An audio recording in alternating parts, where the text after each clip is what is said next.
Marley Smith dismayado kay Coach Dante. Maagang bakasyon for Choco Mucho.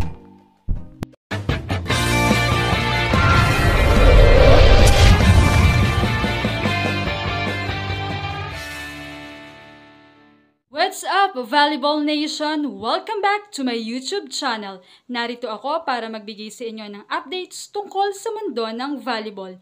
Pero bago yan, don't forget to subscribe and hit the notification bell para updated ka sa aking mga videos. Isa na namang maagang pagpapaalam sa conference para sa Chocomucho Flying Titans matapos silang mapabagsak ng kanilang sister team para sa kanilang importanteng laban na maaari sanang magbigay ng tsansa na makahabol para sa torneo sa quarterfinals. Subalit ika nga ay walang sakip-sakip kapamilya para sa Ribisco teams. Kaya naman tuluyan ng maagang magbabakasyon ang Flying Titans. Marami naman ang dismayadong fans mula sa naging performance ng Flying Titans sa buong conference. Inconsistent at mabagal ang game adjustment. Isa nga sa sinisisi ay ang mismong head coach na si Coach Dante dahil hindi raw nito na-maximize ng maayos ang kanilang import na si Marley Smith. Malakas ito. Mismong si Marley nga ay nagpahayag ng kanyang disappointment sa kinahinatnan ng kanyang performance sa team. Ayon nga rito ay gusto raw niyang makatulong sa team sa posisyon na sadyang sanay siya. Pero dahil nga kailangan niyang sundin ang coach nila at ang sistema, kaya wala siyang magagawa kahit gusto niya lamang daw maging maayos ang samahan ng Team Chocomucho.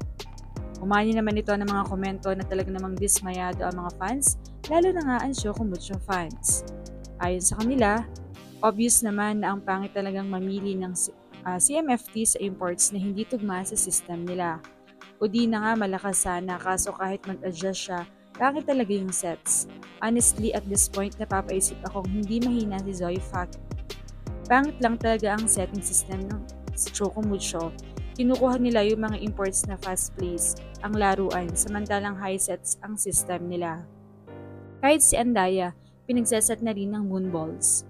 Imagine from being an import of Nakhon Ratchasima, who has multiple gold medals in Thailand and International Club League medals, playing for CMFT na wala nang sakalingkingan ng Nakhon, tapos ganyan lang ang gagawin sa'yo, she deserve better.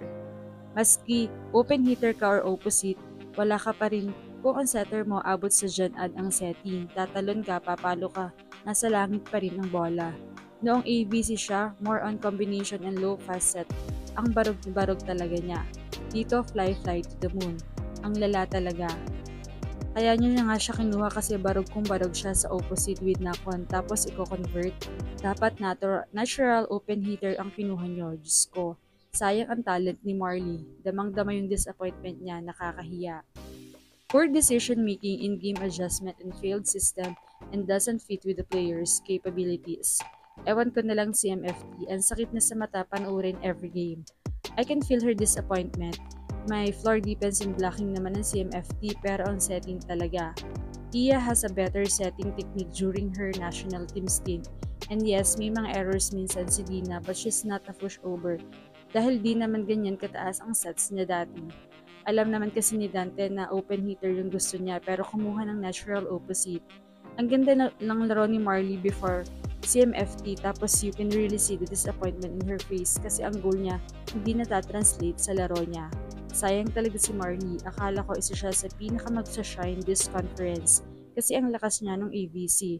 Wala sa hulog ang coaching staff ng CMFT.